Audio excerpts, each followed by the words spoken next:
We didn't invite you because we just didn't want you around. That's what the message on my phone said. I just stared at it, my mind refusing to accept what I was reading. My thumb hovered over the screen, shaking a bit. I blinked a few times, reading the words over and over, almost wishing they'd change into something kinder, something that made sense, something with a little bit of heart. But the message stayed exactly the same, cold, final, and without a hint of regret. It was a text from my dad, and honestly, it hit me harder than any punch ever could. We didn't want you there. That's all it said. I couldn't tell if I wanted to laugh or just start yelling. Instead, I felt this weird numbness spreading from my chest out to my arms and legs, like my body couldn't figure out how to react. My mind started replaying everything that led up to this, and for the first time, all the confusion and denial I'd been feeling finally made sense. It was like the pieces of a cruel puzzle finally snapped together, and the picture they made almost made me drop my phone. Just the day before, I'd been eating lunch and scrolling through Instagram, not really paying attention, just killing time. That's when I saw it, a photo my little brother Eddie had posted.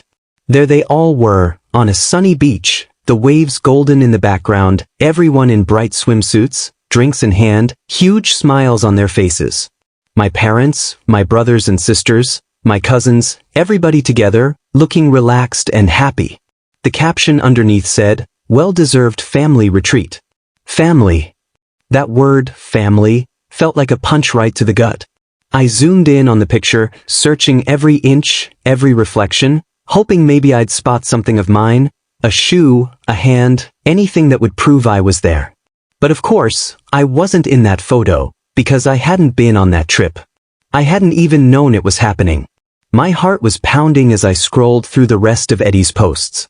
More photos, more grins, a fancy dinner at some resort, a boat ride, everyone dancing under strings of lights late at night. And still, nothing. No messages from anyone. No hints. Not even a "wish you were here" or a "sorry you couldn't make it." Just silence. Like I'd been erased. I opened up our family group chat and scrolled through the messages. It was a ghost town. The last message was from me, 2 weeks ago, reminding Dad to check his blood pressure meds. No one had replied. I just figured he'd forgotten or gotten busy. But now, looking at it, it felt like a trail of breadcrumbs leading straight to how little I mattered. My hands felt icy as I finally called him. He answered on the second ring. "Hey, kid," he said, sounding cheerful, like everything was perfectly normal. I didn't waste any time. "Where are you guys?" He paused just for a second, but I noticed. "We're on vacation," he said. "Without me," I replied. There was another pause. Then he let out a sigh, like I was the one being difficult. "Well, we figured you wouldn't want to come." I let out a laugh, but it wasn't because I was amused. "You just assumed I wouldn't want to go on a family trip you've clearly been planning for months?" "We didn't think you'd care," he said, his voice flat. "You're always working. You never stop. Honestly, you kind of bring the mood down." Something inside me broke, not out of anger, not yet, but from a kind of pain that didn't feel real. "So you just decided I didn't belong?" "It's not personal, Tommy," he said, using my full name like he always did when he wanted to sound serious and reasonable. "We just thought this was for the best." I kept my voice steady and low. "I send you $2,500 every month." He didn't say a word. "I've paid off your debts, fixed your car, helped with hospital bills. I've skipped vacations, turned down promotions, missed out on things so I could make sure you and Mom were okay." "Don't make this a big deal," he muttered. I didn't yell. I didn't curse. I just hung up. Then I sat there in the quiet, phone still in my hand, staring at nothing. I didn't cry. I didn't freak out. I just sat there, completely still, like I'd finally reached the end of a long, worn-out road. They hadn't forgotten to invite me. They hadn't thought I was too busy. They just didn't want me there. This wasn't some accident. It was a choice. With hands that barely felt like they belonged to me, I opened my banking app. The monthly $2,500 transfer was set to go out in 3 days. I canceled it. Then I checked the shared emergency fund account I'd been putting money into for years. The balance was almost nothing. Of course it was. I moved what little was left into my own account and took away their access. After that, I did something that felt like finally coming up for air after being underwater too long. I blocked them. I started with my dad, then my mom, and then each of my siblings, one after another. My phone slipped from my hand onto the couch, the screen going dark. I just lay there, staring at the ceiling, my heart oddly steady. For the first time in as long as I could remember, I wasn't the one holding the safety net for everyone else. And in that moment, I felt something I hadn't felt in years, relief. But that feeling didn't stick around. By the next morning, my phone was going off like crazy, calls, texts, voicemails, notifications from every app you can think of. People I hadn't heard from in ages were suddenly popping up, wanting to know what was going on. The first message I opened was from my aunt. She wrote, "Hey, your mom just called me in tears. What's happening?" Then my cousin Jenna chimed in, "Wait, did you actually cut off your parents? What's going on?" And then the guilt started rolling in. "You're being so selfish. They gave you everything growing up. How could you just walk away from your family?" But there was one message that really stuck out. It came from a number I didn't recognize, but I knew exactly who it was. "You really think you can just walk away from us after all we've done for you? You're pathetic. Hope you enjoy being alone." I didn't even have to finish reading it to know it was my dad. I stared at that message, feeling nothing. No anger, no sadness, just this deep, bone-tired exhaustion. They weren't upset because they'd hurt me. They were mad because they'd lost their access to the bank me. And for once, I honestly didn't care. I set my phone down, made myself a cup of coffee, and sat by the window, listening to the city outside. They could call, text, guilt trip, try to twist my arm, it didn't matter anymore. I wasn't going back. Not this time. I'd finally drawn a line, and I was going to stick to it. No more saving them. No more stepping in to fix everything. Let them see what life is like without a son to lean on for everything. Let them finally figure out what it means to stand on their own 2 feet. And me? For the first time ever, I felt free. Of course, the quiet didn't last. It never does. By the next afternoon, my phone had turned into a weapon, non-stop calls, texts, notifications. I hadn't blocked everyone, just my immediate family, but the reach went further than I expected. It always does. Aunt Carol, Cousin Jenna, Uncle Mike, even friends I hadn't talked to in months, suddenly, everyone was reaching out, full of concern, judgment, and thinly disguised outrage.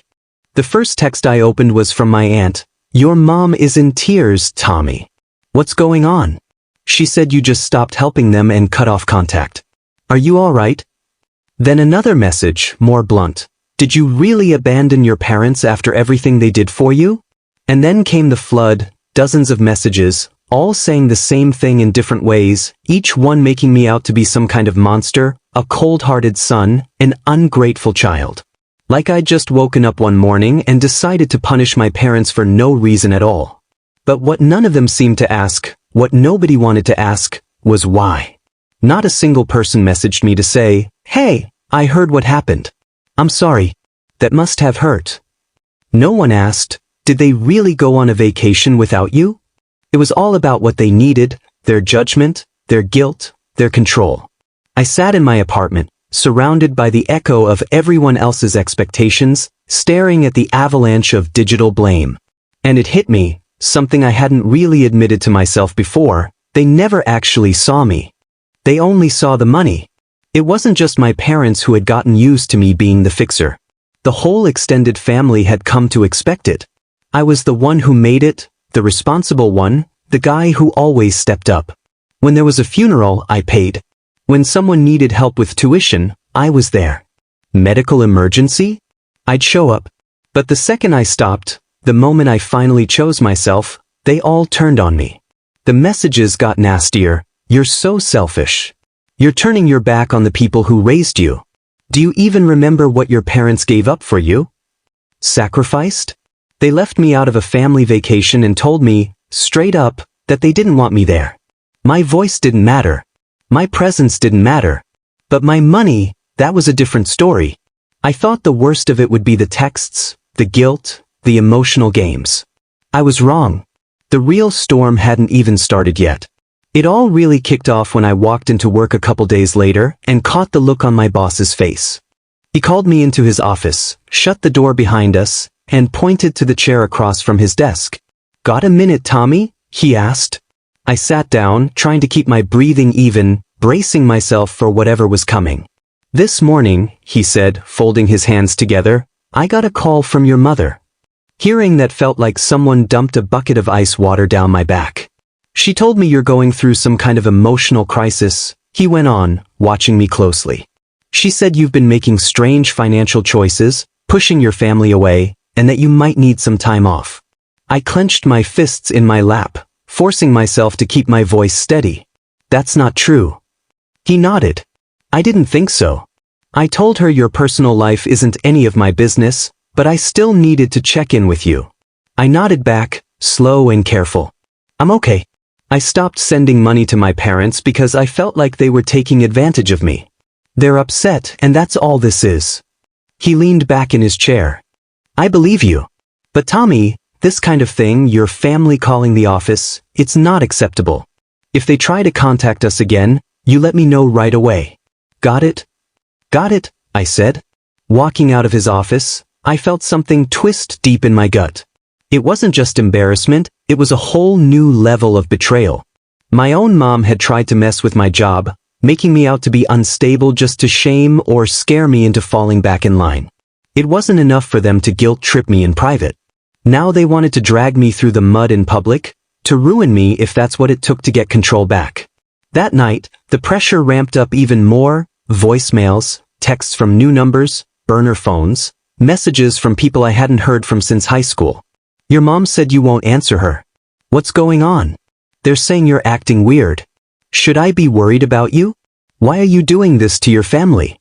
One message really stuck with me. They said they might have to sell furniture just to get by. "Tommy, is that what you want?" The wording was perfect, designed to make me feel guilty, to turn concern into a weapon. The message wasn't that they were in real trouble, just that I was cruel for letting them be uncomfortable. Not in danger, not desperate, just inconvenienced. I wanted to yell. Instead, I replied, "They're not struggling. They're manipulating. Please don't get involved." But people were involved because my family had dragged them in. Even my best friend Ben reached out. "Hey, your mom messaged me on Facebook," he wrote. I stared at his text, stunned. "What did she say?" I asked. A few seconds later, he sent me a screenshot. It was a private message from her. "Ben, I'm sorry to bother you, but I'm really worried about Tommy. He's been acting strange, cutting off his family, making rash decisions. We're afraid he's depressed. If you hear from him, please encourage him to reach out. We just want to help." I called Ben right away. Before I could say anything, he said, "Man, don't worry. I don't believe a word of it." "Thank you," I breathed out. "They're just mad because I stopped sending money." "I figured," he said. "Still, that's pretty low." "Yeah," I whispered, my throat tight. "It really is." That night, I lay in bed, staring up at the ceiling, sleep nowhere in sight. My phone buzzed every few minutes, the constant pressure, the emotional ambush. It felt like I was suffocating. They were trying to make it look like I was the one shutting everyone out, painting me as unstable because it was easier than admitting they'd done something wrong. And the worst part was, some people were starting to believe them. That was the real danger. If they could twist the story, turn me into the bad guy, the broken son, then they could play the victims again. And if enough people bought into that version, I'd be the villain, cold, heartless, alone. Not because I actually was, but because they said so. Lying there in the dark, it hit me deep down. This wasn't going to stop with a few angry texts or phone calls. This was a full-on battle, and my family was just getting warmed up. There's only so much a person can take before something inside just snaps. After days of being bombarded with messages, having my name dragged through the mud, and being painted as unstable to my boss and friends, I finally hit my breaking point. I was done just taking the hits. I was finished staying quiet. If they wanted to drag everyone into this mess, then fine, I'd tell the whole truth. No more sugarcoating, no more swallowing my pride or letting guilt keep me silent. If they were going to twist the story, I was going to tear the whole thing wide open and let everyone see what had really been going on all these years. So I logged onto Facebook. I didn't bother with a story or some cryptic post. I went straight for a public status. My fingers hovered over the keyboard for a second, and then I started typing. No drama, no name calling, just the facts, clear and sharp. Hey everyone, just to clear things up, I'm not having a breakdown. I haven't abandoned my family. I've simply stopped sending money to my parents. For years, I paid their bills, covered their debts, and made sure they were comfortable. I sent $2,500 every month, never once complaining. Recently, I found out they planned a family vacation and left me out, not by accident, not because of a conflict, but on purpose. When I asked why, they told me, "We didn't want you there." Since then, they've been reaching out to my friends, my coworkers, even my boss, telling them I'm unstable and making bad choices. All of this is happening because I decided to stop funding their lifestyle. So if you hear anything about me being off, or going through something, now you know the truth. I'm not unstable. I'm just tired of being used. I hit post. Then I closed the app and waited. It didn't take long for the floodgates to open. Within minutes, the reactions started rolling in, likes, comments, shares, private messages, notifications popping up faster than I could read them. Some people were shocked, others were furious on my behalf. The first message I got was from my cousin Jenna. "Wait, they went on vacation without you and you were the one paying for everything? That's so wrong." Then Uncle Mike chimed in, "Son, I had no idea. You've always been the generous one. Don't let anyone make you feel bad for finally putting your foot down." Aunt Diane wrote, "They called me last week saying you were acting weird. I didn't realize it was because you stopped sending money. That's just awful." And then the public comments started piling up, people calling my parents out, taking my side. My uncle posted, "How can you claim you're struggling when Tommy was giving you $2,500 a month? That's more than most people make. Be honest." A family friend added, "You had no problem taking his money before, but now that it's stopped, suddenly he's the bad guy?" The image they'd worked so hard to build, the poor, abandoned parents left behind by their ungrateful son, was falling apart right in front of them. I could picture them at their kitchen table, phones lighting up, watching as the truth unraveled everything they tried to hide. No more secrets. No more one-sided stories. The mask was off. But I wasn't finished. If they wanted to involve everyone, I was going to make sure the truth reached every corner, including the one person I should have called a long time ago, their landlord. I pulled up his number and dialed. "Hello," he answered after a few rings. "Hi, Mr. Foster, this is Tommy. Tommy Carter." He paused. "Oh yes. Is everything all right?"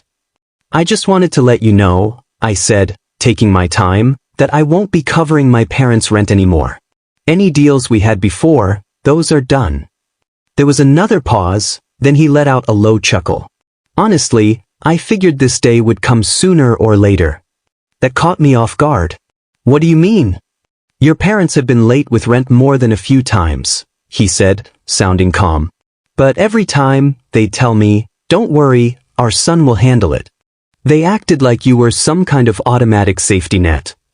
My jaw clenched. "Well, that stops now." "Understood," he replied. "I'll expect the rent on time next month. If not, they'll have to deal with the consequences themselves." We ended the call, and I just sat there, letting the reality of it all finally settle in. For years, I'd been the one plugging the holes in their lives, cleaning up after their mistakes, and footing the bill for their comfort. Now, for the first time, they were going to have to figure out how to get by without me propping them up.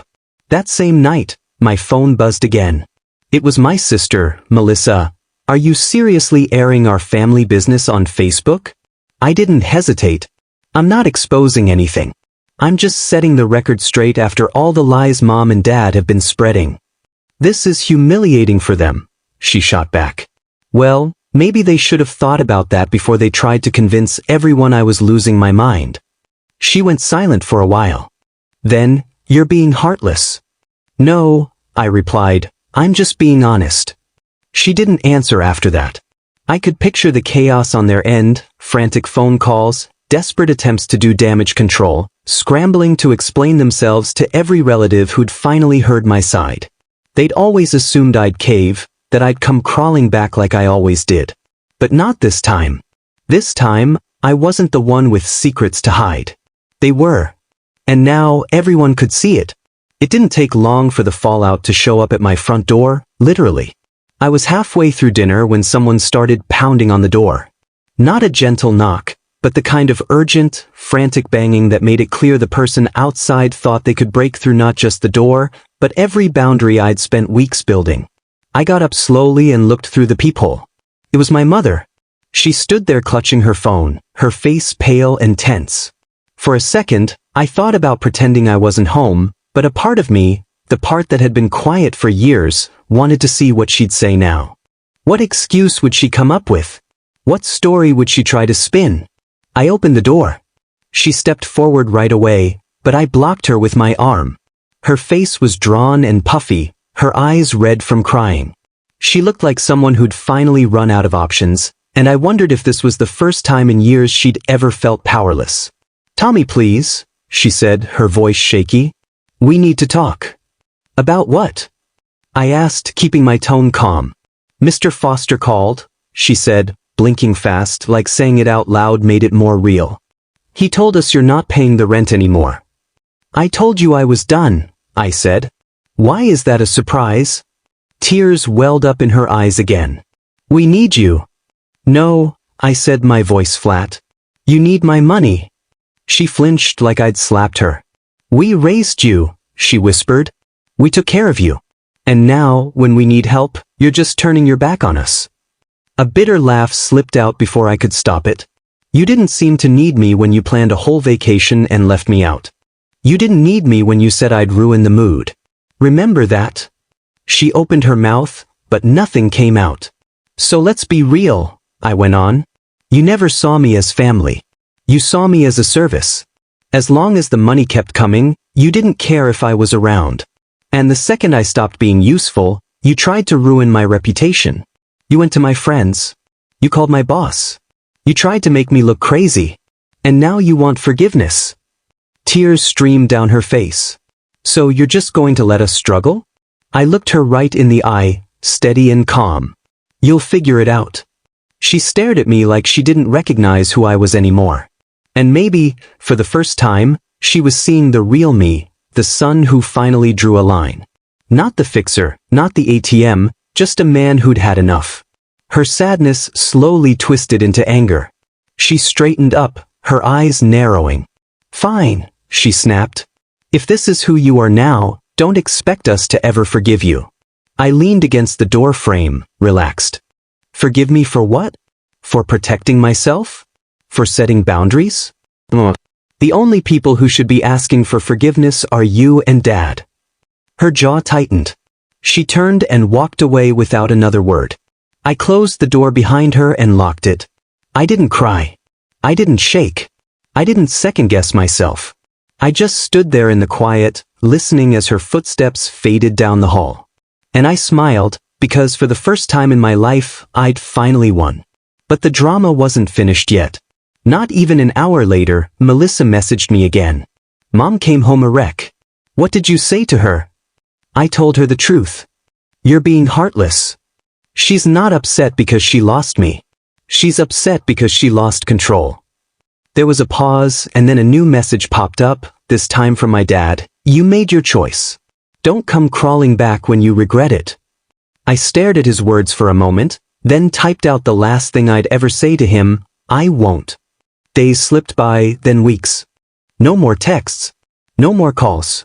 The silence felt like breathing fresh air for the first time in years, full, clean, and life-giving. I hadn't realized how badly I needed this space until I finally had it. For the first time in forever, my paycheck stayed in my account. No sudden requests. No emergencies that only I could solve. No resentment hiding behind forced family smiles. I started saving money. I slept through the night. I stopped checking my phone every few minutes, waiting for the next guilt trip to land. I began planning a trip for myself, my first real vacation in years. I browsed flights, looked up hotels, made reservations without needing anyone's approval. I pictured myself standing on a beach, drink in hand, smiling for a photo, not because I had to, but because I actually felt happy. I wasn't their bank anymore. I wasn't their safety net. I was finally free. And then, something I never expected happened.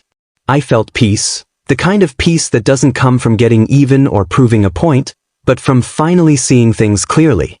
I knew I hadn't overreacted. I wasn't crazy. I had given more than most people ever would, and I had every right to walk away when it became too much. They tried everything to pull me back in. They used guilt, they used lies, they dragged everyone around me into the mess. And when none of that worked, they tried to shame me in public. But it didn't matter, because once the truth is out, you can't shove it back in the box. And the truth was simple. I gave, they took. I set a boundary, they crossed it. I walked away. That's not betrayal. That's self-respect. So I let go, not just of them, but of the version of myself who thought love had to be earned through sacrifice, who believed being a good son meant staying silent, who mixed up loyalty with servitude. That guy is gone. The man I am now is learning what family really means. And it's not just about blood. It's about boundaries. It's about respect that goes both ways. It's about love that gives back, not just takes. And if they can't give me that, then they don't deserve a place in my life. There comes a point in everyone's life when silence turns into clarity, when letting go becomes freedom, and when choosing yourself isn't selfish, it's survival. For years, I thought love meant sacrifice, that family meant obligation, that being a good son meant giving until there was nothing left of me. I thought loyalty meant carrying every burden, paying every bill, fixing every problem, and never asking for anything in return. I thought that was what love was supposed to look like. But I was wrong. What I learned from all of this is that love without respect isn't love at all. You can pour your heart, your time, your money into people, but if they only value you for what you provide, not for who you are, then what they feel isn't love. It's dependency. And dependency dressed up as affection is one of the most dangerous traps out there. It keeps you stuck, measuring your worth by how useful you are, not by your humanity.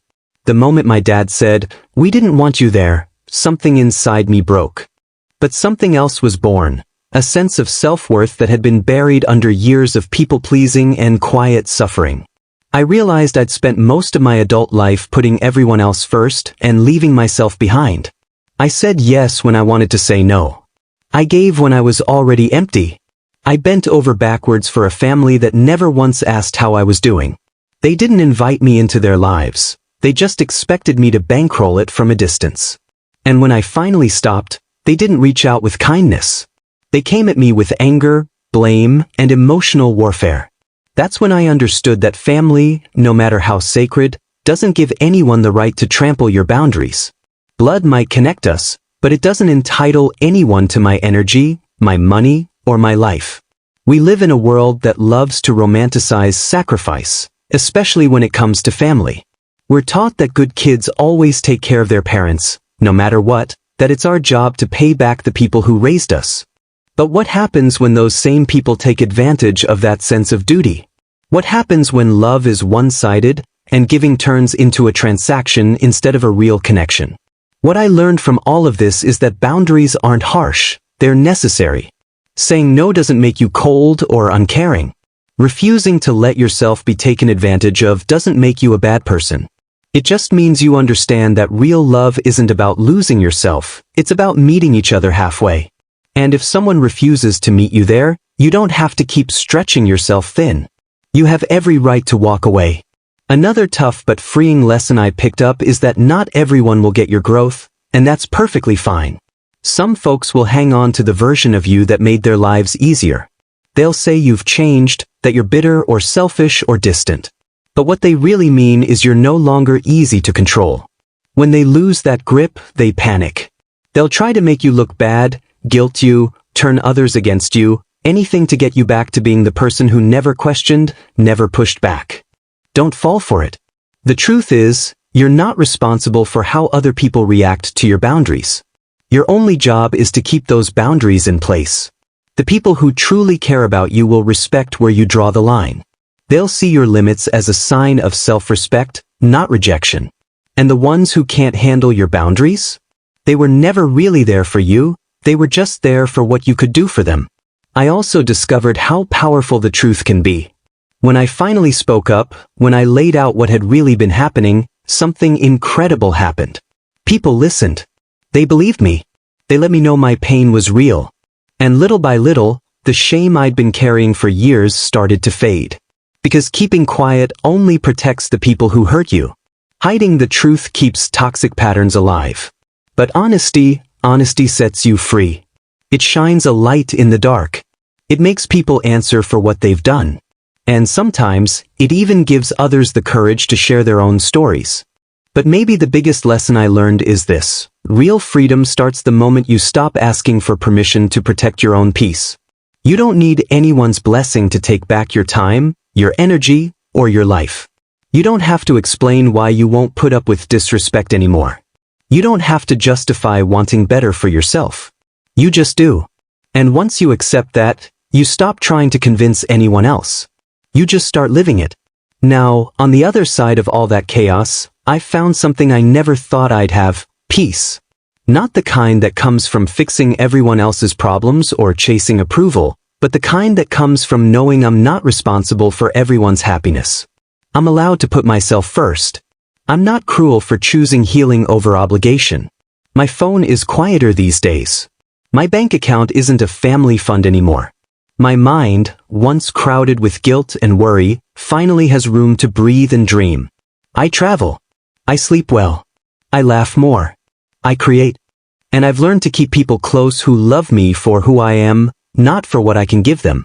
If you're out there feeling stuck in a situation like mine, please listen. You're not selfish for choosing yourself. You're not cruel for refusing to be used. You don't owe your family your life, especially if they only see you as a resource. Love should never feel like a contract you never agreed to. Respect isn't optional, and peace isn't something you have to earn by suffering. You're allowed to walk away. You're allowed to say, "That's enough." And when you finally choose yourself, you'll find that the freedom waiting for you is stronger and sweeter than anything you've ever known.